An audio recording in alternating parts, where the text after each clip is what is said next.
Бисмиллахир-рахманир-рахим. Құрандағы намазға тұрыңдар деген аят жалпылама түрде келгенімен, пайғамбарымыздың Алланың оған игілігі мен сәлемі болсын, кейбір хадистерінде әйел затының жаратылыс ерекшеліктеріне қарай олардың кейбір құлшылық және адам арасындағы мәміле мәселелерінде өзгешеліктерін көрсеткен.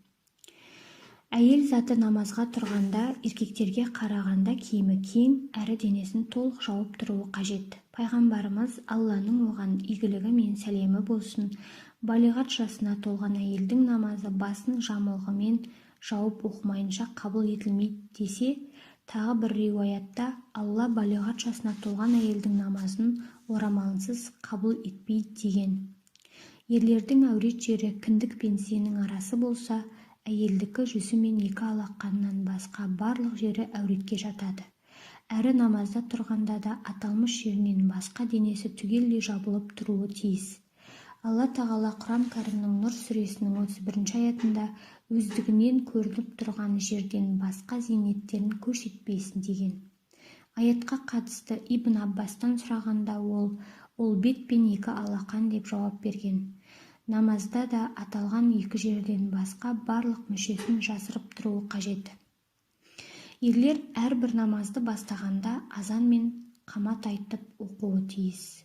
Ал әйелдерге міндет емес.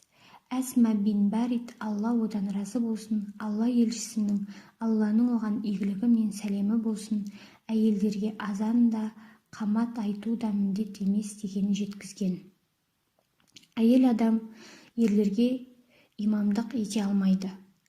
Себебі пайғамбарымыз Алланың оған игілігі мен сәлемі болсын, әйел адам еркекке имамдық етпейді деген хадисіне қарай имамдық етуге тыйым салынған. Әйел адам намазда тәкбір тахрима алғанда қолды көкірек тұсына дейін көтереді.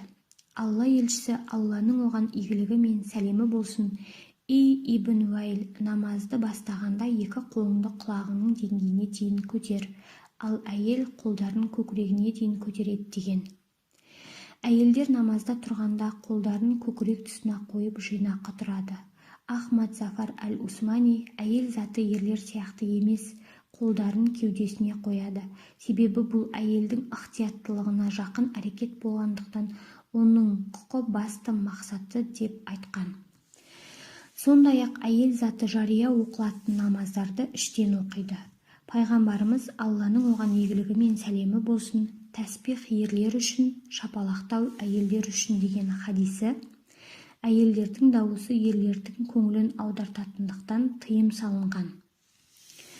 Әйел адам сәждеге барғанда екі қолын ерлер тәрізді ашпай, керісінше бауырына жинайды. Себебі Алла елшісі Алланың оған игілігі мен сәлемі болсын, бірде намаз оқып тұрған екі әйелдің жанынан өтіп бара жатып, олар намазын оқып болған соң, сәждеге барғандарында еттің кейбір бөлігін, яғни қолды жерге тигізіңдер, себебі әйел сәжде еткенде ер кісідей сәжде етпейді деген. Сонымен қатар көптеген фикх ғұламалары нәзік жандылардың намаз оқудағы ерлерден айырмашылықтарының біріне рүкуға барғанда саусақтарын тізесіне тиер-тимес етіп ұстайды, ерлер тізесін тік ұстап тұрады деген.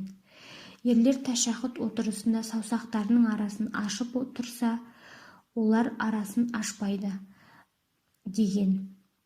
Байқағанымыздай жоғарыда келген Алла елшісінің Алланың оған игілігі мен сәлемі болсын хадистеріндегі және фикх ғұламаларының қойған сүннет әдептеріндегі ер мен әйелдің намаздағы айырмашылығының басты мақсаты біреу ғана. Ол әйел адам затында нәзік жаратылыс болғандықтан, оны қандай да бір жолмен келетін фитна бүліктен, жамандықтан сақтау. Осылай келе әйел заты барынша ибалығын сақтап, ерлерден тасалануы, жинақы тұруы қажет.